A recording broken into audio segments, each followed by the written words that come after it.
¿Listos, por favor? La grabación. Gracias.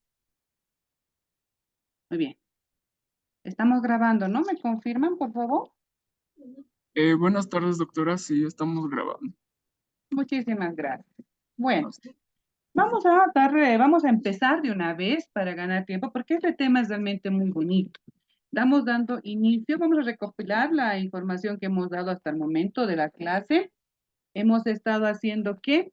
Primeramente, hemos estado viendo lo que es que se llama los tipos penales, los sujetos procesales, hemos ido conociendo cada uno de estos sujetos procesales, ¿no?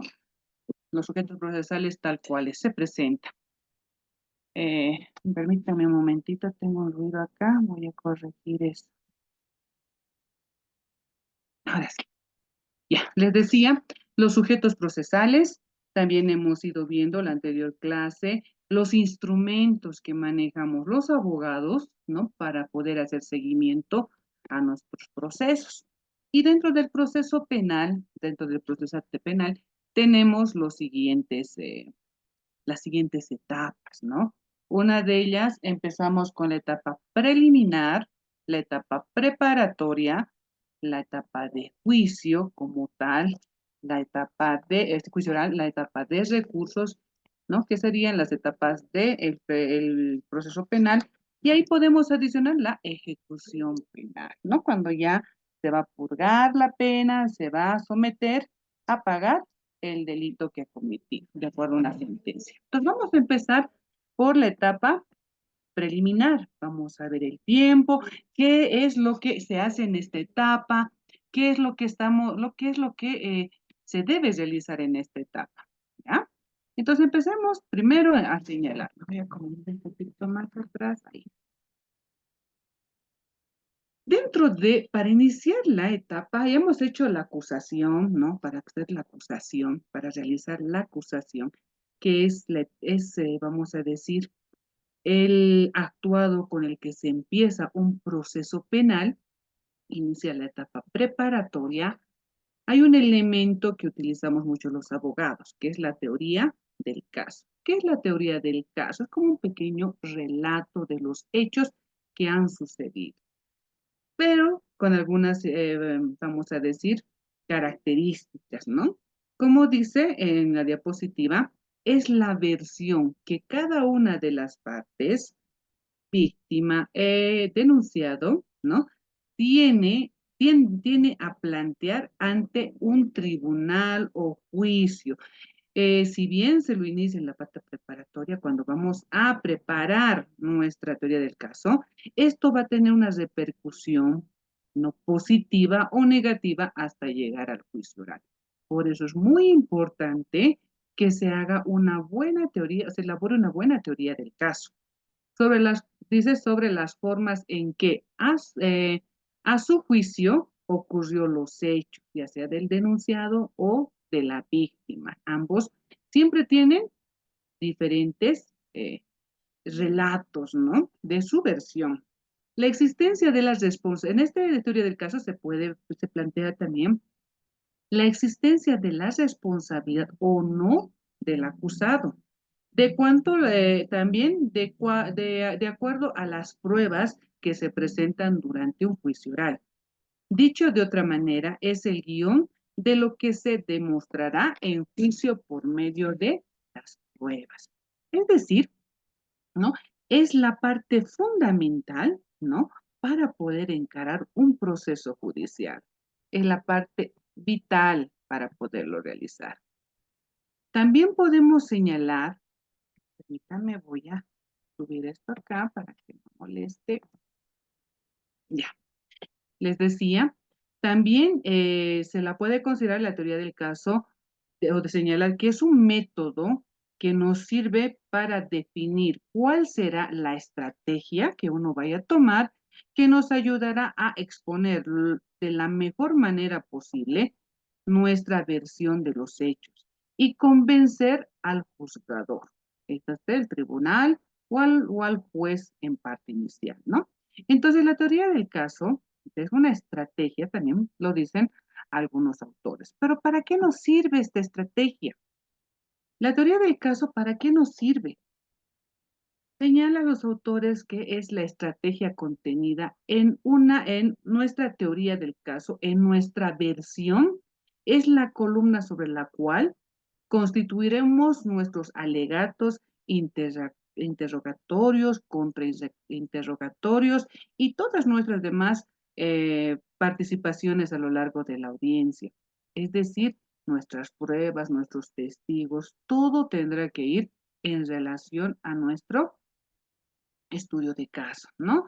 Donde nosotros vamos a preguntar, obviamente, como abogados, a nuestro cliente, a nuestra cliente, señalando que nos cuente pormenores de todo lo sucedido, para que nosotros así podamos armar el estudio la teoría del caso, y de acuerdo a eso ver si necesitamos testigos, si necesitamos algún tipo de pericias, si vamos a necesitar, vamos armando, por eso se llama una estrategia de defensa o de acusación, ¿no?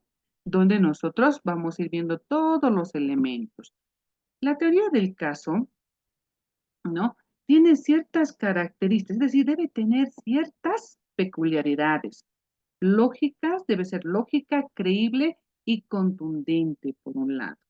Lógica, la narración de la teoría del caso debe contener una argumentación coherente y uniforme, no contradictoria. Por eso es muy importante, ¿no es cierto?, que al momento de realizar una teoría del caso, el abogado va preguntando 2, 3 veces a nuestro cliente todos los elementos para poderla realizar, sin olvidarse que los límites de nuestra narración se encontrará delimitados por los hechos del caso. Es decir, nosotros debemos ver cosas reales, lógicas, ¿no? Y hacer una redacción de acuerdo al testimonio de nuestros clientes. Esta teoría del caso debe ser creíble. El relato de nuestra versión de los hechos, dice, debe encontrar un fundamento en los medios probatorios con los que iremos a juicio. Ya nosotros en la teoría del caso, pues es muy importante crear una buena estrategia. Cuando hablamos los abogados de crear una buena estrategia, va a partir de esto, de la teoría del caso, donde a la vez que nuestro cliente nos va relatando lo sucedido el día de los hechos, su versión, entonces, ¿nosotros qué hacemos? Vamos paralelamente generando y encontrando todos los medios probatorios, todas las pruebas, es decir, todos los elementos con los cuales nosotros podemos probar la versión de nuestro cliente, ya sea de acusación o de parte del denunciado o de parte de la víctima, dependiendo en qué área esté el abogado, ¿no? También dice que la historia del caso, una característica es que sea contundente. ¿Qué quiere decir? Que nuestra teoría de caso, además de no contradecirse a sí misma, por eso hay que elaborarlo muy bien, debe ser lo suficientemente capaz de producir un daño o la teoría de nuestro contrario. Es decir, debemos permitir desvirtuar lo que la otra parte está señalando, ¿no? Porque siempre la otra parte va a señalar de que no ha sucedido de esa manera, que él jamás la ha tocado en los delitos que estamos estudiando, que él jamás lo ha tocado, o que al final, si no hay mucha diferencia de edad en violación, que eran enamorados y que había consentimiento, ¿no? Entonces, todos esos elementos, toda esa teoría del caso, sabemos que la otra parte también va a preparar, tenemos nosotros que buscar la manera de que esta teoría del caso sea contundente. De lo desarrollado en nuestra nueva adjetiva, podemos indicar que las partes de la teoría del caso, ya de acuerdo a nuestra normativa, señala ciertos elementos que debe tener, ya con términos jurídicos, ¿no? Los hechos, la calificación jurídica y los medios probatorios. Son términos que para poder entender esta etapa debemos conocerlos. Claramente podemos señalar que la normativa nos dice que los hechos es conocido también por los abogados por la fundamentación fáctica. muchos de ustedes cuando se encuentren o vean algún juicio, algo, van a señalar la fundamentación fáctica del hecho es, o me guío en la fundamentación fáctica. ¿Qué está diciendo? Que se está guiando en los hechos que se han puesto en la teoría del caso, ¿no? Cada uno va a tener, cada abogado, ya sea de la parte víctima, ya sea de la parte denunciada, va a tener su fundamentación fáctica, sus hechos, por lo tanto, su teoría del caso, ¿no? Pero dentro de esta teoría del caso también hay la fundamentación jurídica, que es la justificación jurídica que uno va a determinar. Es decir, por qué nosotros estamos señalando en nuestra teoría del caso que ese hecho está vulnerando algún derecho y está tipificado en nuestra normativa, que hace que nosotros podamos relacionarlo con ese hecho explícito. Así también, dentro de los elementos de la teoría del caso, según nuestra normativa, el término que utilizamos es fundamentación probatoria. Los fundamentos probatorios, es decir, los medios que tenemos nosotros para poder probar lo que en la teoría del caso estamos señalando. Entonces, ¿qué podemos decir? Que la teoría del caso prácticamente es crear una estrategia, un lineamiento por dónde va a ir nuestra investigación para ver a dónde queremos llegar. Queremos demostrar que se ha vulnerado un derecho sexual, una violación, un abuso sexual, un estupro, ¿no? Entonces, nuestra teoría del caso guiará de acuerdo a los elementos y las características que hemos visto, tendremos que presentar uno. Y eso lo conocemos como una estrategia, ¿verdad? Entonces, también podemos decir, si vemos como generalmente nosotros, bueno, generalmente lo dijo TM, defendemos, ¿no? Abogados voluntarios de probos, que es parte también de los abogados voluntarios que defendemos este tipo de casos, ¿no? Nos adherimos a la historia o la teoría del caso del Ministerio Público, que hemos señalado en anteriores clases que son los encargados de realizar la investigación, ¿verdad? Entonces nos adherimos por lo general. Adherirse quiere decir que apoyamos, ¿no?, la teoría del caso del Ministerio Público y en relación a eso nosotros también podemos complementar o ratificar lo que el Ministerio Público señala. Y ahí tenemos, por ejemplo, dentro de la fundamentación práctica, la teoría del caso, nosotros vamos a hacer un relato, ¿no? Relato de lo sucedido, para lo cual tenemos ciertas preguntas que guían esta redacción, ¿no? Esta redacción, el cuándo, dónde, quién, cómo y a quién y por qué, ¿no? ¿Por qué del hecho, ¿no? De esas preguntas nosotros contestamos de acuerdo al relato de nuestro cliente y vamos armando nuestra fundamentación fáctica para poderla complementar. Muchos de ustedes que están en diferentes carreras han hecho están cursando, me imagino, o van a cursar lo que es la materia de metodología de investigación científica, ¿es cierto?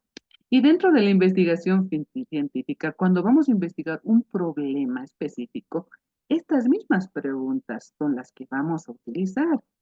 ¿Cuándo, dónde, quién, cómo, a quién y por qué se dio este suceso? ¿No? Aquí falta a quiénes beneficiará en la solución del problema, hablando de investigación científica. En la teoría del caso, esta parte de fundamentación práctica es explicar justamente el problema, ¿no? El problema de la situación jurídica. El problema es la violación, el estupro, ¿no? El estupro. Entonces, viendo desde ese punto de vista, de esa misma forma que ustedes realizan un trabajo de investigación científico, también se realiza la fundamentación fáctica, explicando el por qué, ¿no? el cuándo sucedió, cómo sucedió, cuándo sucedió, la fecha en la que sucedió, dónde sucedió, en la ciudad de La Paz, en la ciudad del Alto, en la ciudad de Vendiacha, en algún pueblo, quién realizó este hecho, ¿no? ¿Quién fue? ¿El padre, el abuelo paterno, el abuelo materno, el tío, el hermano? ¿Quién fue el que realizó? Y esos son elementos que un abogado y el Ministerio Público saben que tiene que quedar bien establecido para evitar que se rechace el caso o evitar que se haga un sobreseimiento del caso. ¿Qué es sobreseimiento? Que no hay suficientes elementos. Nuestra fundamentación fáctica no ha sido completa o ha carecido de algunos de fundamentos, fundamento probatorio o fundamento jurídico, no es de acuerdo al fundamento jurídico. El quién realizó, el cómo se realizó. ¿Se acuerdan que en la primera clase hablábamos de violación, estupro? Y para calificar a cada uno de estos delitos habría que ver, ¿se acuerdan? Si hubo penetración, no hubo penetración, hubo engaño, no hubo engaño, para, tener una relación sexual, ¿no? Si hubo la fuerza, no hubo la fuerza, si la edad, ahí vamos con quién, ¿no? También el quién nos ayuda, ¿no? A establecer una niña menor a 12 años. Calificaría para niño, niña, adolescente. Una jovencita de 16 años califica para violación. Y así podemos nosotros, mediante la fundamentación fáctica, corroborar a que la tipificación está de acuerdo a nuestra teoría del caso. La fundamentación jurídica, ¿en qué tipo penal se subsumen los hechos? Es decir, ¿no? ¿En qué tipo penal está lo que habíamos dicho hace un rato? ¿Es violación? ¿Es estupro? ¿Es eh, violación niño, niña, adolescente? Con las clases que nosotros hemos dado hasta el momento, por eso habíamos empezado con identificar los tipos penales, ¿no? Que conllevan estos delitos de violación, etcétera, los hemos ido describiendo uno a uno. Y me imagino que a esta altura cada uno de ustedes ya sabe, ¿no es cierto?, en qué consiste en el artículo 308 los delitos, ¿no? Prácticamente que los estamos estudiando. A ver, ¿dónde está? Incidentes, dígalo claro. Y bueno, una vez realizada la fundamentación jurídica, es decir, adecuar el tipo penal, si es una violación, si es una niña menor de 14 años, violación niño, niña, adolescente. Si no ha habido, si es mayor a los 18 años y ha habido consentimiento, yo qué sé, le podemos poner, bueno, es violación, pero si no ha habido toques, puede ser abuso sexual, si no ha habido penetración, ¿no? Abuso, ha habido toques, pero no ha habido una penetración, estamos hablando de un abuso sexual. Y así nosotros podemos ir calificando o dando el fundamento jurídico de acuerdo a nuestro código penal. También tenemos la fundamentación probatoria, ¿no? Que es la enumeración de pruebas. ¿Qué pruebas tenemos, ¿no? Para que nosotros podamos realizar nuestra teoría del caso, o sea, que señalemos qué vamos a demostrar, con qué pruebas nosotros contamos. Ya hemos dicho, por ejemplo, violación al artículo 308, tendríamos que ver como requisito ecuánime, digamos, que haya habido la penetración, que se haya dado el hecho, se haya consumado el hecho, ya sea vaginal, anal, oral, también es considerado, y que contemos con que haya sido utilizada la fuerza, ¿no? Ya hemos visto otros elementos. Pero para la fundamentación probatoria, ¿qué necesitamos? Aparte de todo eso, necesitamos lo más importante, certificado médico forense. Necesitamos, ¿no? Como elemento base para la etapa preparatoria, contar con ese elemento.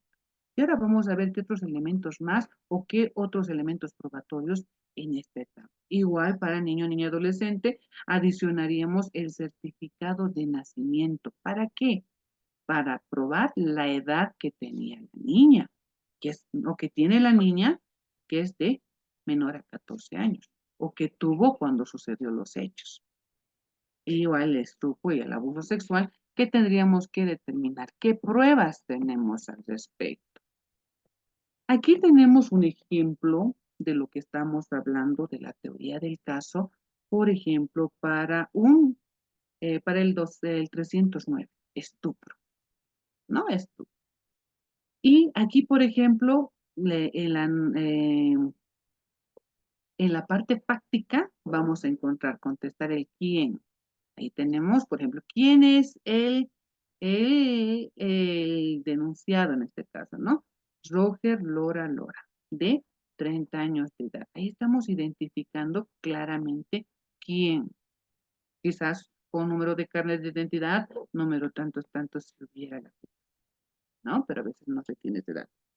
¿Qué? Tuvo acceso carnal con la menor de iniciales MRP de 16 años de edad, ¿no? Entonces, ¿qué hizo? Tuvo un acceso carnal. Ahora, hay una situación que hay que tomar en cuenta siempre cuando se maneja los casos de menores de edad. Como pueden ver, jamás ponemos los nombres y jamás se debe poner los nombres completos. Nosotros utilizamos las iniciales para poder identificar a estos menores de edad. Y eso es lo que se debe realizar, ¿no? ¿Cómo? Conseguimos con la parte fáctica, ¿no? ¿Cómo? Ahí relata el agresor para cometer el ilícito logró obtener el consentimiento de la menor obsequiándole un celular y una laptop. Pero el error del señor, que primero es una diferencia de edad casi de la mitad, ¿no? Si fuese sido 15 años, hubiera sido el 50%, la mitad de edad. Dos, que una menor de 16 años no puede dar, pues, no puede dar su consentimiento, no puede dar, ¿no? Más aún, si el que se llama que la persona con la que tuve el acceso carnal fue uno de 30 años. Pero bueno, aquí no hubo violencia, supuestamente hubo un consentimiento. Y con regalos, dávidas, ha logrado tener una relación, un acceso carnal, y es por eso que se ha calificado como un estupro. ¿Cuándo? Ahora sigue siendo la parte fáctica, ¿no? ¿Se acuerdan la pregunta? ¿Cuándo? Aquí ya pone la fecha. En fecha 17 de enero del 2017. A horas 23 p.m., 11 de la noche aproximadamente. ¿Y el dónde? ¿Dónde sucedió estos hechos? También entra en la parte práctica, que es, por ejemplo, el alojamiento Las Rosas, ubicada en la calle 2, número 1324, zona 12 de octubre de la ciudad de La. Entonces ahí tenemos los elementos prácticos, ¿no? Que nos va a servir para realizar nuestra guía del caso. Y estos deben ser complementados con lo que es la parte probatoria, ¿no? Probatoria, donde, por ejemplo, se va a complementar con, pueden ser las siguientes, no siempre hay todas, pero esta lista nos sirve, por ejemplo, para guiarnos. El desfile identificativo, un actuado procesal. La declaración de la víctima en cámara Helsel, pues otro actuado procesal. El informe psicológico preliminar, la pericia genética, la declaración testifical, el certificado médico forense, el certificado de nacimiento, la cédula de identidad, la declaración de la víctima, estamos repitiendo, es en cámara Helsel, el informe psicológico preliminar que se hace en la etapa preparatoria, la pericia psicológica, y eso es la etapa preparatoria, la otra es la preliminar, perdón. Y el libro de registro del alojamiento, como han dicho que es un alojamiento, también como parte probatoria, se puede solicitar el registro del alojamiento. el informe del administrador del alojamiento. Alguien ha tenido que recepcionar, ¿no? Para que puedan ingresar. El informe de acción directa, eso vamos a ver más adelante, inspección técnico ocular, registro del lugar, son todos los elementos probatorios que van a ayudar, ¿no? A realizar una buena teoría del caso para poderlo realizar en un juicio oral. El proceso penal, bueno, todos los elementos se deben recaudar para que nosotros podamos elaborar la teoría del caso que va a ser presentado en la etapa de juicio oral. Pero antes de llegar al proceso de juicio oral, nosotros empezamos con la etapa preparatoria, que es preliminar, perdón. Luego viene la preparatoria. La etapa preliminar y luego viene la preparatoria. En la etapa preliminar, la primera etapa del proceso penal, ¿qué elementos hacemos? ¿Con qué empezamos una denuncia? Bueno, puede ser una denuncia, una querella, una acción directa para iniciar la persecución de un delito.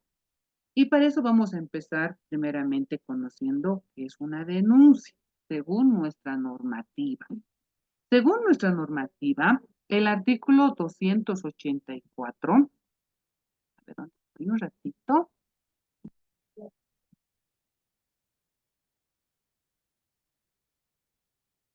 A ver, ¿dónde estoy? Aquí estoy. Un minutito, por favor.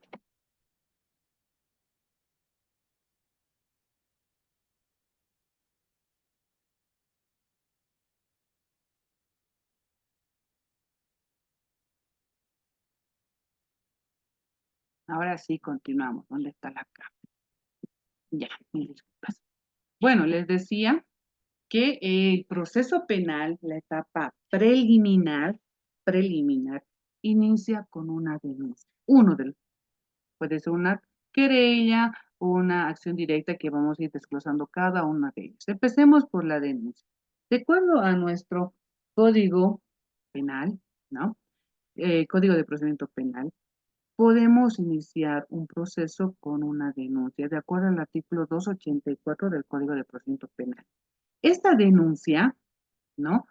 Puede ser escrita, puede ser verbal, ante el Ministerio Público o la policía. Pues toda persona que tenga conocimiento de la comisión de un delito de acción pública, como son los delitos que estamos estudiando, podrá denunciarlo, como dice, ante la fiscalía o la policía. Tiene la obligación de hacerlo. Es más, ¿no? Los profesores, los funcionarios públicos tienen la misión de ser los directos denunciantes de estos casos, y toda persona en realidad. Por otro lado, veamos la querella. El delito penal se puede iniciar por la denuncia, pero también por una querella, de acuerdo a nuestra normativa, que de acuerdo al artículo 290 del Código de Procedimiento Penal, esta señala que siempre debe ser de forma escrita ante el Ministerio Público. ¿Ya? La querella se presenta por escrito ante el Ministerio Público y debe contener minuciosamente todos los detalles que vamos a desglosar. Si uno de estos detalles no está a cabalidad, nos van a rechazar la querella. Por eso los abogados preferimos siempre iniciar el proceso por una denuncia escrita, ¿ya? ¿Por qué? Porque puede tener ciertos errores que van a ser subsanados de forma material en el transcurso de la investigación. Pero una querella tiene que ser más detallada, más precisa y por lo tanto va a ser más revisada para poder ser admitida. La querella debe contener el nombre y apellido de los querellantes, sí o sí. En cambio, una investigación no es necesario. Bueno, sí ponemos, pero podemos complementar con que se mande al CEGIP datos de nuestro denunciado, complementar esos datos, se puede hacer. En una querella debemos tener los nombres de ambos. Su domicilio real, adjuntando el formulario único y croquis. Es el formulario único, no sé si lo tengo en la mano, Es un formulario ya preelaborado que, aquí lo tengo, que nos proporciona, tengo un formulario único, ¿no? Un formulario único donde ya está, bueno, no es este formulario único, perdón. Parecía, no, este es otro, esta es la apertura, mil disculpas. Pero es un formulario único, pensé que quería mostrárselos, donde nosotros ya está preestablecido y debemos poner la dirección, el nombre completo. Hay un sector también donde se pone el croquis de domicilio, tanto del querellante como el querellado, ¿no? Y esto no lo podemos obtener fácilmente en el Ministerio Público, las fotocopiadoras AD, que son cerca a esta institución. También en la querella señala la normativa que debe tener el buzón de notificaciones de ciudadanía digital del abogado y el querellante. La ciudadanía digital hoy por hoy se ha puesto ya muy de moda, ¿no? Muchos de ustedes también lo deben tener en la parte de realizar algunas notificaciones en la universidad o de hacer algunos servicios, o muchos de ustedes trabajan y deben tener su ciudadanía digital. Los abogados estamos obligados a tener la ciudadanía digital porque a través de ella se nos habilita el buzón judicial, se nos habilita el portafolio digital con el cual nosotros realizamos todos nuestros actuados en fiscalía, el buzón judicial en juzgados. El querellante, la persona que se ve envuelta en un proceso, niña, adolescente, no, pero puede ser la mamá, el papá que esté personado también, tramitando su ciudadanía digital, que es muy sencillo, se lo hace de forma virtual, puede también acceder a las notificaciones digitales, ¿no? La ley lo permite y te llega a tu correo electrónico las notificaciones de tu caso. Tengo varios clientes, los papás, ¿no? Que han accedido a esa situación y este es un trámite sencillo. Por otro caso, en la querella, si el caso no tuviera por la premura, el abogado siempre lo va a tener y es un requisito que tiene que estar en la querella. En caso de personas jurídicas, ¿quiénes son las personas jurídicas? Las empresas, ¿no? Las empresas, las instituciones. En caso de las personas jurídicas, debe ir la razón social, el nombre de la empresa, el domicilio de, vamos a decir, un comercial, ¿no? El nombre del representante legal. Si es una empresa unipersonal, bueno, el nombre del dueño por lo general, ¿no? Y si es una empresa, una SRL o alguna otra institución, llevará el nombre del representante legal con el testimonio correspondiente. La relación circunstancial de los hechos, ¿qué es lo que ha pasado? Sus antecedentes o consecuencias conocidas, si fuera posible. La indicación de la presunción, de los presuntos autores o autor o partícipes o la víctima, también los damnificados, y aquí también entran los testigos. Dependiendo del caso, nosotros podemos ir argumentando en la querella todos estos documentos. Así también en la querella señala el detalle de los datos o elementos de prueba, y no me equivocas, ¿no? Los elementos de prueba que nosotros vamos a presentar, ¿no? También la prueba documental y la indicación del lugar donde se encuentran estas pruebas documentales si fuese el caso.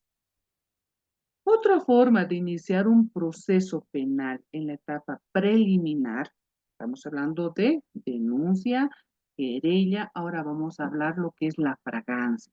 Muchas veces ustedes por los medios de comunicación pueden ver, ¿no? Que de repente entran a un alojamiento, hacen una inspección y sale uno enmaliado, ¿no? Se lo llevan detenido, hacen las presentaciones en los medios de comunicación.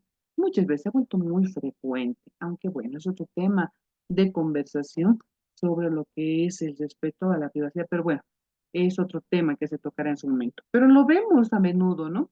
La fragancia, que está tipificado en el artículo 230 del Código de Procedimiento Penal, donde nosotros se puede hacer, cualquier persona puede hacer la denuncia.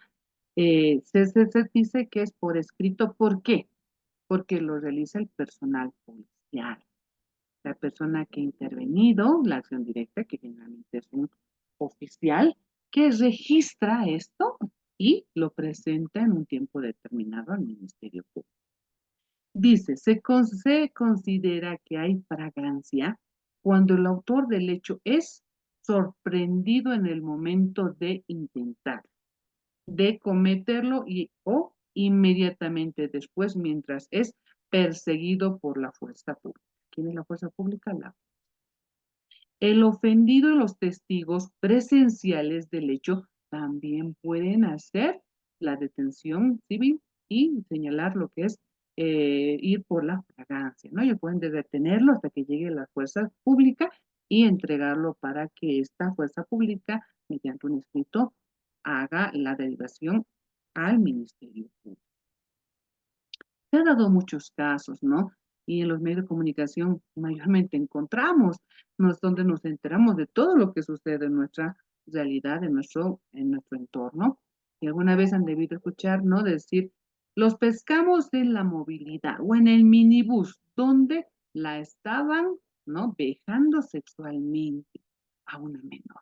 Y ha intervenido la policía, o muchas veces son los vecinos los que intervienen, y ese es un tipo de fragancia. También el hecho, yo tuve un caso, por ejemplo, en Copacabana, donde parientes fueron a pasar me acuerdo, Semana Santa a Copacabana. Y entre alcohol, bueno, tomaron un alojamiento y dejando sola a la niña, una de las niñas, se procedió a la vez. Pese que estaban ebrios, bueno, otra de los familiares entra a la habitación donde está la menor y encuentra al padrastro. Ese es un hecho en fragancia y corresponde, ¿no? Pese que el sujeto escapó del alojamiento y se fue, estaba ebrio, no pudo escapar más que llegando a la plaza principal. En la plaza ha sido capturado y el hecho procedió con fragancia porque lo agarraron, inmediatamente lo reconocieron y se lo condujeron mediante la fuerza pública para el Ministerio Público para que pueda someterse a su proceso, en ese caso al día siguiente, a sus medidas. Y ya vamos a explicar, también vamos a llegar a eso. Intervención policial preventiva, de acuerdo al artículo 293 del Código Procesal Penal, también es por escrito al Ministerio Público, donde dice que los funcionarios y agentes policiales que tengan noticia fehaciente de la comisión de un delito de acción pública informarán dentro de las 8 horas de su primera intervención a la Fiscalía, bajo la dirección del fiscal encargado de la investigación. Practicarán las diligencias preliminares, ¿no? Para reunir o asegurar los elementos de convicción y evitar la fuga o ocultamiento de sospechosos. Es lo que les decía. Nosotros, bueno, como personal civil, digamos, nos centramos, eso es lo primero, hacer, llamar a 110, a la policía más cercana, a sus funcionarios, agentes policiales, y ellos lo van a detener para que este no se escape, ¿no? Siendo o será la fuga, y lo van a detener. Ellos tienen la obligación de, si nosotros le señalamos y damos su testimonio como testigos, de que ellos lo van a detener solo por 8 horas. Pasadas las 8 horas lo soltarán si es que no se formaliza la denuncia. Es decir, que la víctima agarre un abogado y empecemos a realizar. Pero en este tipo de delitos de oficio, perdón, no son otros delitos, de oficio, ellos pasan la investigación al Ministerio Público.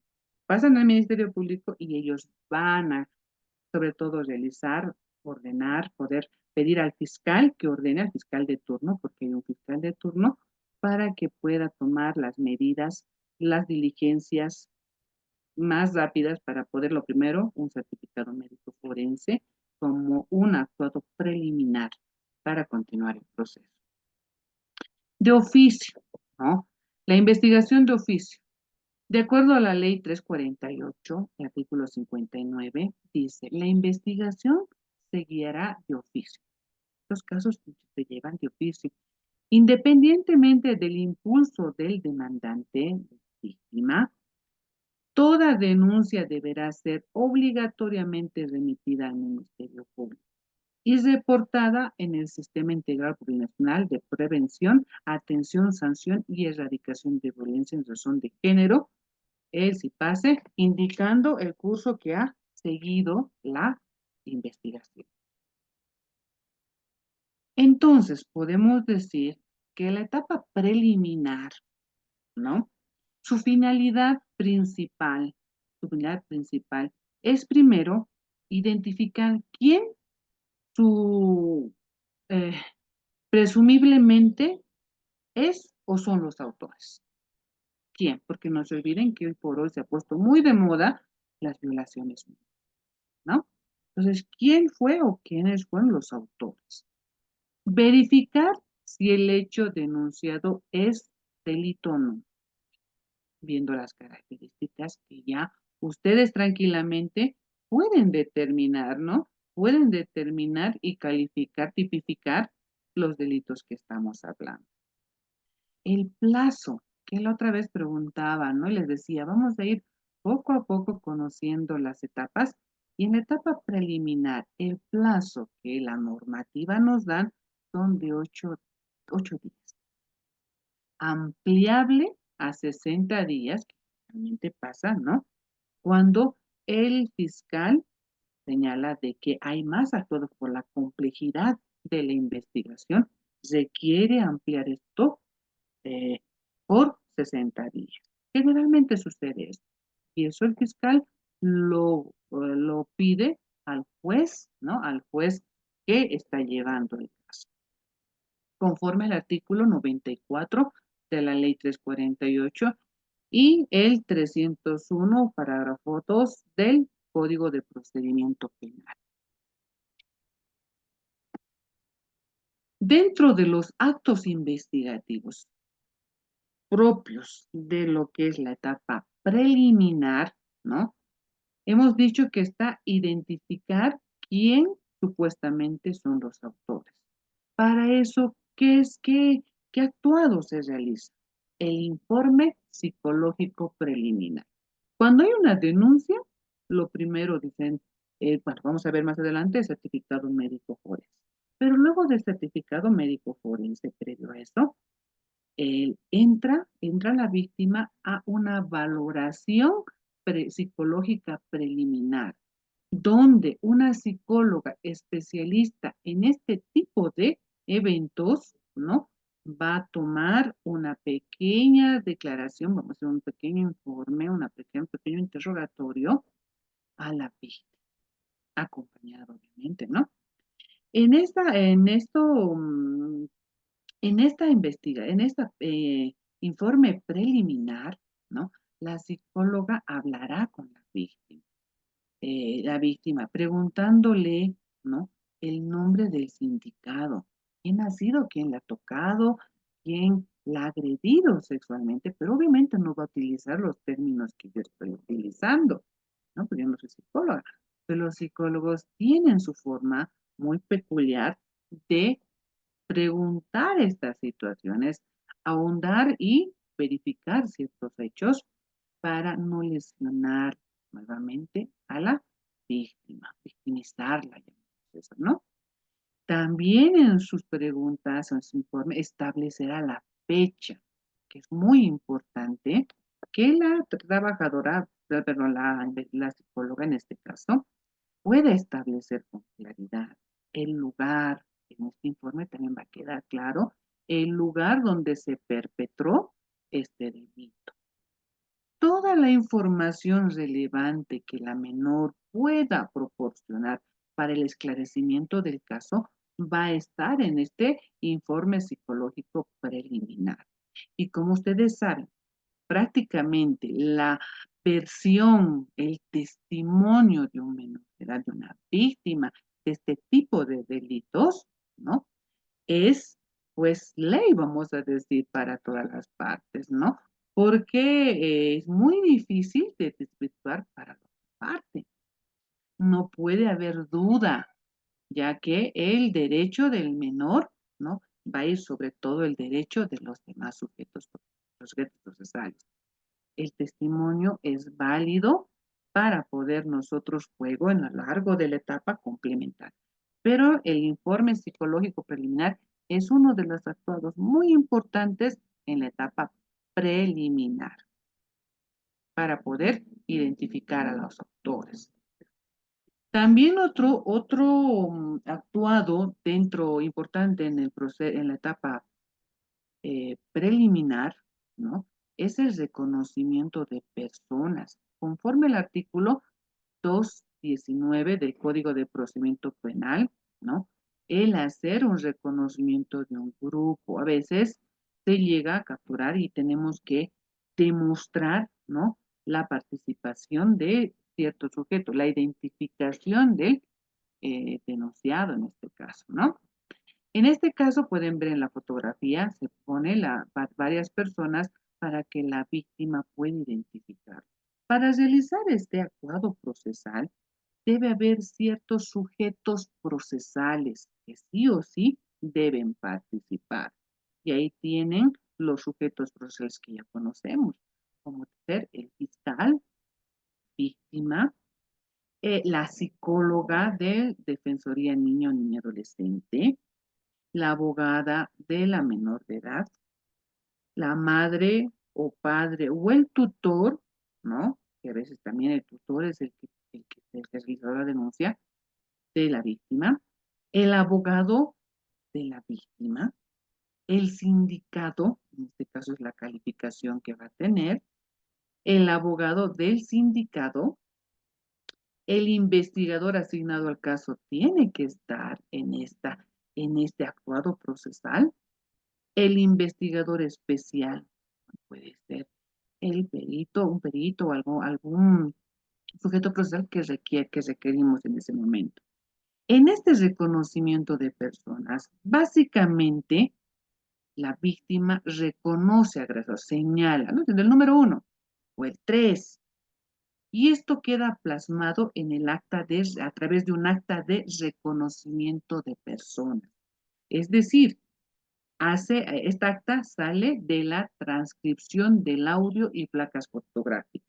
Paralelamente se va llevando esto, la víctima no ve, se hace a través de un vidrio, ¿no?, como la cámara Helse, que enseguida vamos a explicar, y identifica y se queda un audio, el cual luego es transcrito, quedando establecido el reconocimiento de persona. Puede ser una o pueden ser dos. Y hablamos de una violación múltiple. La declaración de la víctima en cámara Helse. ¿Qué es la cámara Helse? Una maravilla, por si acaso, comentarles que antes teníamos dos cámaras Helse en La Paz. En La Paz una y en el Alto una. Pero gracias a gestiones de las instituciones que dan lucha por los derechos de los niños, felicitar a Misión Internacional de Justicia también, que ha logrado una cámara Helse aquí en el juzgado de la Ciudad del Alto. Contamos ya con una cámara Helse y es un orgullo poder ver el logo de Misión Internacional de Justicia como un promotor prácticamente de esta cámara Helse, porque van a ver qué importantísimo la labor de la cámara Helse. Pero también hay otras cámaras Helse por otras instituciones que también a la vanguardia de cuidar los derechos de los niños han visto la necesidad de la importancia de que haya más cámaras Helse. Porque antes pedíamos una cámara Helse, señores, teníamos que esperar meses para que nos puedan hacer una cita de una declaración. Mientras tanto, un montón de cosas nos pasaban. Ahora tenemos la maravilla de que hay varias cámaras Helse y sería importantísimo que todos podamos conocer. Empecemos por saber qué es una cámara Helse. Como pueden ver en la fotografía, ¿ya?, y más o menos esa es la estructura que tenemos la cámara Helse en La Paz, en Fiscalía de La Paz, donde, ¿no?, son un cuarto, una habitación amoblada, ¿no?, como una salita de espera, donde va a estar la psicóloga y la víctima menor de edad, ¿no? para que no sea aturdida, no sea revictimizada por los demás sujetos procesales. Donde va a recibir ciertas preguntas, ¿no? Que ya sean emitidas por el fiscal, por el juez, dependiendo qué actuados procesales, porque dentro de la Cámara Gesell se hacen las declaraciones, se hacen los anticipos de prueba, se hacen varios tipos de actuados. En este caso estamos hablando de una declaración en Cámara Gesell, una entrevista que hace el psicólogo especializado para conocer con mayor precisión lo que sucedió ese día. ¿Ya? Dentro de bueno, es una habitación así que tiene un espejo donde los abogados, los que estamos esperando la declaración ahí, podemos visualizar al psicólogo, psicóloga con la víctima, pero ellos no nos pueden ver, ¿no? Entonces, como en las películas, sacamos ese espejo grande, toda la pared donde nosotros podemos ver. En estas habitaciones se graba y luego la grabación se transcribe. Los participantes dentro de la Cámara Gesell, está obviamente la víctima, la que va a declarar, el entrevistador, que es un psicólogo especializado en realizar este tipo de actuados, el psicólogo del DNA, que tiene que estar siempre en la parte, o sea, el sujeto procesal, el psicólogo debe acompañar a la víctima menor de edad en todos los actuados procesales. La madre, el padre o el tutor también tiene que estar en la Cámara Gesell, porque si no está uno de los sujetos no se lleva a cabo. Y el abogado tiene que encargarse de que todos estos sujetos procesales estén. Si la madre es la primera que tiene que estar, porque madre, padre o tutor, hay que estar personado, porque tiene que dar la autorización por escrito. Ellos tienen su formato donde autorizan a que se lleve a cabo esta declaración en cámara. Si no hay esa firma, a que esté el abogado, estén todos los sujetos procesales, no se va a llevar a cabo. El abogado del DNA, de la defensoría, el abogado, ¿no?, de la víctima, que también tendrá que estar el investigador y el fiscal. Son los sujetos procesales que van a estar en la declaración de la Cámara Gesell, que es también un actuado muy importante. De este proceso, de este actuado procesal, vamos a lograr un acta de declaración, que inicialmente va a haber un DVD, el video, y el audio, que va a ser transcrito posteriormente y puesto como una prueba ante el juzgado correspondiente. Antes de pasarme a esto, es muy interesante lo de la Cámara Gesell, porque en una declaración de este tipo de violación, ¿no?, se escucha términos interesantes, ¿no?, que muchas veces los niños utilizan para poder hacer declarar. El psicólogo nunca le va a preguntar directamente qué pasó, qué irá con rodeos, irá hablando, ellos tienen sus técnicas. Es más, tenemos los famosos muñecos. Muñecos, vamos a decir, que tienen sus partes femeninas, masculinas, que ayudan al psicólogo, ¿no?, a poder identificar y que el niño, cuando es más pequeñito, pueda utilizar. Imagínense, esto es el muñequito y el muñequito tiene sus partes correspondientes y el niño podrá señalar el lugar donde le tocó, el lugar o la parte que introdujo, en este caso, el agresor. Entonces, eso facilita para que el niño pueda comunicarse de acuerdo a la edad y pueda, delante de los sujetos procesales, identificar el delito o tipificar el delito por el cual estamos reunidos ahí, ¿no? Entonces, es muy importantísimo sobre la Cámara Gesell para poder ver todos. Si les contáramos, hay un curso de Cámara Gesell que seguramente les van a invitar, que también Misión Internacional de Justicia lo da Probos, también está pendiente de esos cursos. Bueno, declaración informativa de testigos. Es otro actuado en la etapa preliminar, ¿no?, donde los testigos, ya hemos dicho que hacemos vamos a hacer nuestro relato y en el relato decimos estaba tal persona, aunque en parte de violación, ya hemos dicho también, no hay testigos, no hay testigos, ¿no? No hay testigos presenciales directos, no, no hay testigos, a menos que sea una situación donde haya sido grupal, donde haya habido otros implicados, haya habido menores de edad, pues depende del caso, pero generalmente no hay testigos, ¿no? Pero sí es un actuado que corresponde también en este tipo penal. Y vamos a ver los testigos, los tipos de testigos que hay. Entre las clases de testigos podemos señalar testigo presencial o directo. Son aquellos que han estado en el lugar del hecho, han visto, oído. Por eso les digo que en violación no puede haber, porque el agresor se encarga pues de que la víctima esté sola y de que no haya nadie que pueda denunciar. ¿Ya?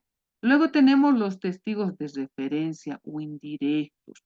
Son aquellos testigos, por ejemplo, que hayan acudido, los policías que hayan acudido a realizar el apremio por la detención por fragancia. Puede estar la psicóloga que haya recibido la primera valoración psicológica de la víctima. Son indirectos, pero que han visto y han podido ver que la víctima, el estado que se encontraba, ¿no? Horas después de haber hecho la denuncia. Los testigos de cargo y descargo. Aquí, por ejemplo, vamos a hacer una gran variación. Los testigos de cargo son los testigos de la víctima, aquellos que van a decir, sí, eso pasó, ¿no? Sí, eso pasó, los testigos de la víctima. Y los testigos de descargo son aquellos testigos del denunciado, de que estaba, que señala que no pasó nada, es un alguien que jamás ha estado involucrado en situaciones, es un chico tranquilo, estudioso, que generalmente presentan, ¿no? Son testigos de descargo. En otras palabras, para señalar que no ha habido el delito que se está señalando. Verificación si el hecho denunciado es delito, ¿no? La verificación para ver si el hecho es un delito, ahí está lo más importante, les diré, con lo que iniciamos en realidad esta etapa preliminar, etapa preliminar. Es el certificado médico forense, que de acuerdo al artículo 206 del Código de Procedimiento Penal, ¿no? Nos ayuda a señalar e identificar de que ha sucedido el hecho, de que ha habido un daño, de que ha habido una lesión, de que se ha perpetuado, se ha realizado el hecho de una violación de niños. Para esto, para que una persona, un menor de edad, entre a la valoración médica forense, los sujetos procesales que deben participar, los participantes en este actuado, obviamente la víctima, el médico forense, que puede ser varón o mujer, la madre o el padre o el tutor. Y eso es muy importante que toda la ciudadanía lo sepa. Muchas veces, algún momento me han llamado, me han dicho, doctora, nos estamos yendo nos han dicho que vayamos al médico, el certificado médico, pero estamos corriendo, ha sido una acción directa, estamos corriendo en este momento. Por favor, nos da encuentro en el IDIP, porque en el IDIP generalmente es lo que se hacía antes, ¿no? Llegaba al IDIP y resultaba de que los padres ahí sentaditos, y yo llegaba y les decía, ¿y dónde está la niña? Está dentro solo con el médico forense. No, no. Para certificado médico forense de un menor de edad, tiene que estar la madre. Y es más, los médicos forenses ahora saben que inmediatamente tienen que llamar también a la defensoría y la defensoría tiene que estar presente. Excepcionalmente, víctima, médico forense y el padre o la madre o el tutor. Pero ahora se ha concientizado tanto esto que los mismos médicos forenses solicitan que también se dé parte a Defensoría y Defensoría también esté presente, ¿no? sobre todo en el IDIP, están utilizando esa regla. Y obviamente no te pueden prohibir entrar. Esperemos que nadie se vea involucrado en una situación así, pero en caso de que fuera, tienen que estar ahí todos los participantes. Víctima, médico forense, el padre, que madre, que no debe separarse. Así el médico le diga, salga fuera, no, es un derecho que ustedes tienen y la obligación de estar presente. Y también solicitar, ellos ya saben, solicitar que Defensoría también esté presente. Ahora, una gran variación que ha hecho la Ley 348 en su artículo 65, que señala que antes lo hacíamos, como les digo, teníamos que correr hasta el médico forense, hasta lo que es el IDI, perdón. Sin embargo, ahora los hospitales, conforme a la Ley 348, en su artículo 56, señala que pueden hacerlo en los hospitales. Cualquier médico puede dar un certificado médico y este va a ser luego realizado, evaluado, valorado por él y tiene la misma fuerza que este certificado que ustedes ven en pantallas. Este es un certificado médico forense, ¿no? Donde vamos a aprenderlo a leer, ¿no? Donde tenemos los datos del paciente, ¿no? No apellidos, nombres, donde dan. También está el dato del médico, ¿no? El especialista que ha ha realizado este certificado médico, la fecha, que también es importantísimo para poder nosotros señalar y poder hacer una posterior se llama denuncia, imputación, apelación, todo lo que podamos realizar, tenemos que tener todos estos datos. Y hay una cosa importante, ¿no? El consentimiento de madre o padre. Cuando es menor de edad, va insertado también el consentimiento. Es decir, ahí dice, ¿no? Se ha informado a la persona que acompañó, en este caso el padre, en nombre de tantos, a lo que se va a someter la menor de edad. Los datos del agresor en este tipo de delitos sí ingresa, cosa contraria que en otro certificado médico forense no ingresa los datos del menor, no del agresor, no ingresa. También el historial de médico sexual. En una parte señala, antecedentes médicos señala, puede señalar de que la víctima no ha tenido relaciones sexuales, por lo tanto, ¿no? Era virgen. Porque también hay cosas que hay que señalar de que puede ser una violación de una persona, digamos, de unos 20 años, 25 años, ya mayor de edad. En muchos casos señalan de que ha tenido ya ha tenido ya ha tenido relaciones sexuales, pero no, en esos días no había tenido relaciones sexuales. Entonces hay muchos elementos que complementan el certificado médico forense. La exploración física es muy importante en este tipo de delitos, ¿no? Por ejemplo, el examen físico general, si hay hematomas, no hay hematomas, si hay golpes en el cráneo, no hay golpes en el cráneo, si hay golpes, si hay, no sé, hematomas en los brazos, hematomas en los miembros superiores, miembros inferiores, si de repente hay laceraciones, raspaduras, todos esos elementos de la información física son importantísimos saberlos leer en un certificado médico forense, porque eso determina que ha habido violencia. Muchos casos también sucede de que dicen violación, pero cuando revisamos esta parte de la información física, resulta cráneo normal, intacto. Extremidades superiores, intacto. Extremidades inferiores, intacto. Todo intacto. ¿Dónde ha habido la violencia? ¿Dónde ha estado la violencia? Y esa otra parte se agarra de esa situación y dice, ha sido violencia múltiple, pero no vemos ninguna, ¿no? En la exploración física, en todo lo que corresponde, no vemos ningún daño, ninguna fuerza. Y ellos tratan de ponerlo de forma que ha sido de una forma consensual. Entonces es muy importante para un abogado también saber leer el certificado médico forense de forma apropiada para poder establecer de que sí califica o no califica, o reclamar en caso de que hubiera, aunque no se ha dado casos, de que haya habido una mala lectura. Otra parte muy importante cuando me llega un caso de este tipo de violación, ¿no? Y tengo que valorar si corresponde o no corresponde para ver también si el proceso va a ser exitoso o no va a ser exitoso, perdonen que lo diga de esa forma, es esta parte, las muestras biológicas.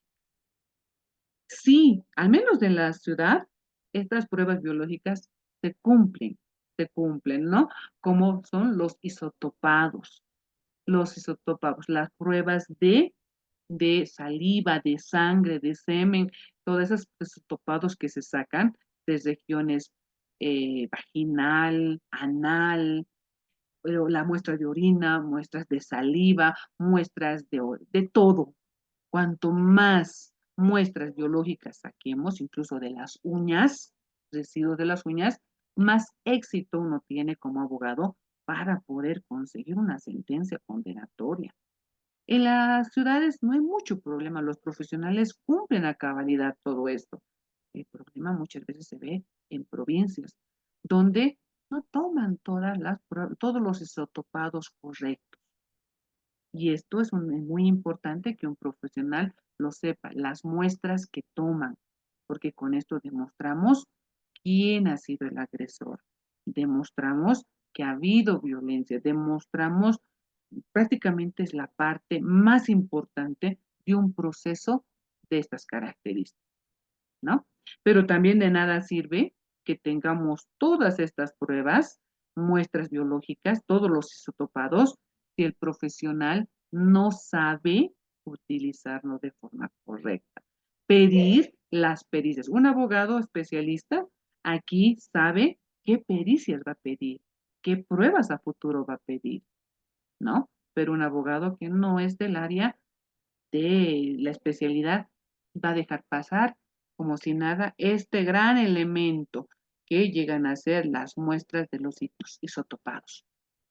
Porque estas muestras contienen muestras biológicas como uñas.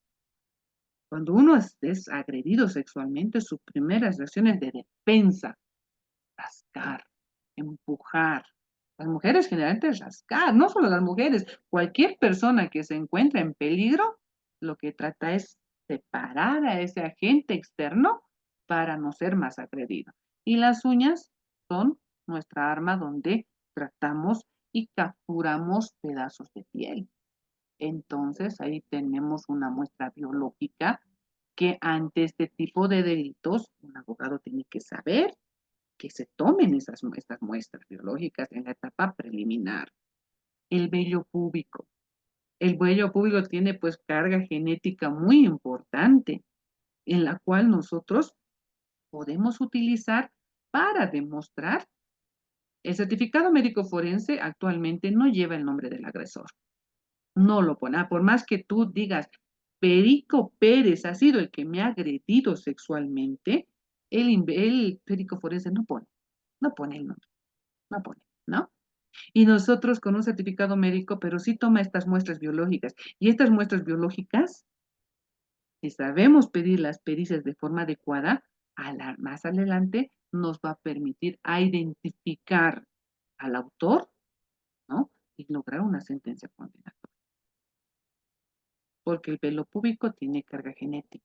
Y nosotros, un buen abogado, va a saber solicitar y hacer que estas muestras biológicas se conviertan en pruebas a la larga.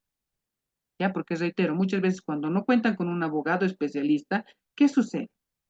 No hace estas pericias y por lo tanto la otra parte va a decir, no se ha utilizado, es decir, el certificado médico forense no dice pues quién, dice que sí ha habido una violación, pero no dice quién realizó esa violación, no tiene el nombre y evidentemente los certificados no tienen el nombre. Pueden señalar, pero no es una prueba. Y en cambio las muestras biológicas, sí, porque ahí está la carga genética. La orina, también se toma muestras de sangre, ¿no? Donde puede haber ciertos elementos. La saliva, los famosos chupones que uno se saca, ¿no? Tiene, pues, si se queda residuos de saliva. Y con el isotopado uno puede tomar muestras salivales y poder demostrar a quién corresponde. Dentro de las muestras no biológicas, ¿no? Están la ropa interior, lo que conocemos los calzones, que también son pruebas, ¿no? Que nosotros, o muestras que nosotros podemos utilizar para demostrar el delito. El pantalón, la calza, la polera, toda la ropa que puede haber sido utilizada, que puede estar con restos de sangre, de semen, de sudor, saliva, tantos elementos que pueden servir a esclarecer el hecho. Estas muestras, tanto biológicas como no biológicas, cuando estemos en la siguiente etapa preparatoria, nosotros la podemos convertir en pericias, pericias biológicas, pericias genéticas, pericias toxicológicas, ¿no? Donde podamos nosotros esclarecer e identificar el hecho como tal. Hay otro actuado dentro de la etapa preliminar, que todavía estamos, que es el registro del lugar del hecho, que conforme al artículo 274 del Código de Procedimiento Penal, se refiere a qué? A que mediante una acta y placas fotográficas, evidencias, fotografías, evidencias, se puede ir, es decir, personal del laboratorio del IDIP, del ICUF, van al lugar del hecho, ¿no? Con el investigador, se llama el personal del laboratorio, con el investigador, van al lugar del hecho y ingresan ahí para, primero, redactar un acta para señalar cómo está el lugar conformado, para sacar las fotos correspondientes, para evidenciar el lugar que la víctima ha señalado, la cama, el sofá, el baño, yo qué sé, donde haya perpetrado el hecho, y recolectar más evidencia, ¿no? Que puede existir algunas brazadas con sangre, algunas ropas que se hayan en ese momento dejado al olvido, ropas interiores tal vez del agresor, un condón que haya utilizado el victimario, ¿no? En este caso, y que tenga carga genética muy valiosa. Quizás puede encontrarse también eh, bebidas alcohólicas, puede encontrarse estupefacientes, puede encontrarse diferentes elementos, cabellos, pelos públicos, se puede encontrar armas punzopunzantes, se puede utilizar, o sea, un montón de cosas se puede encontrar y es por eso que se hace el registro del lugar del hecho, para encontrar más evidencias, ¿no?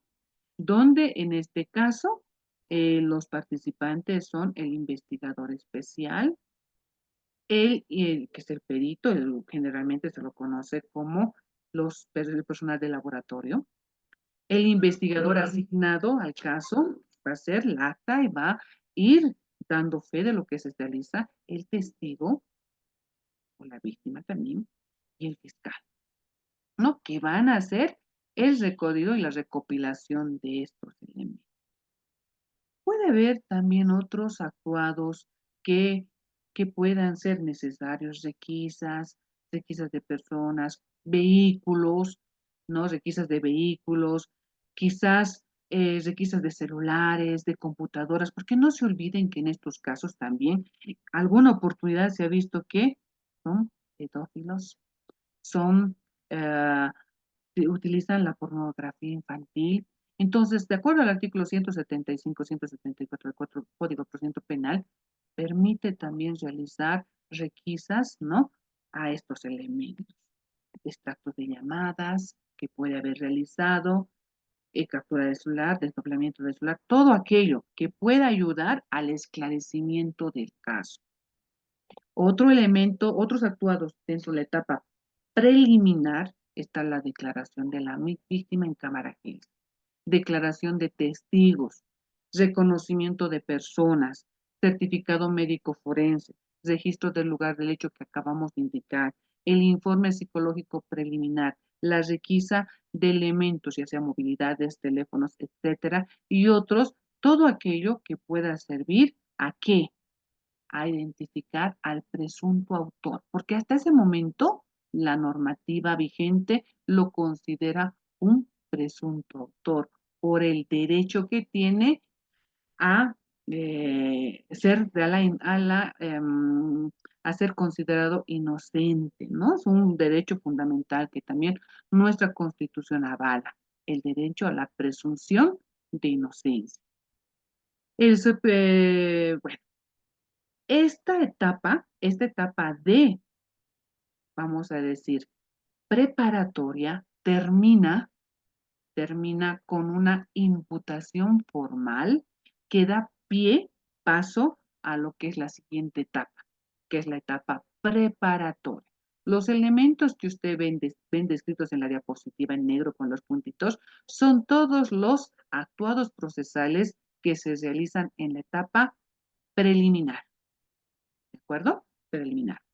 Y de acuerdo a la fuerza que tengan estos elementos probatorios, el fiscal puede determinar una imputación formal. ¿Qué es una imputación formal?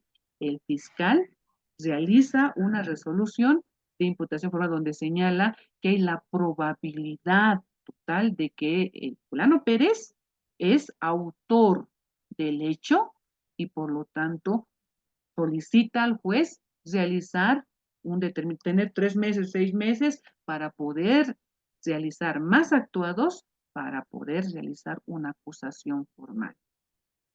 Esto entonces podríamos decir que la etapa preliminar de la que estamos hablando termina con la imputación formal y pasamos a la etapa preparatoria para seguir investigando. Pero sin embargo, también se puede dar el rechazo y a veces se da el rechazo. ¿Qué es el rechazo?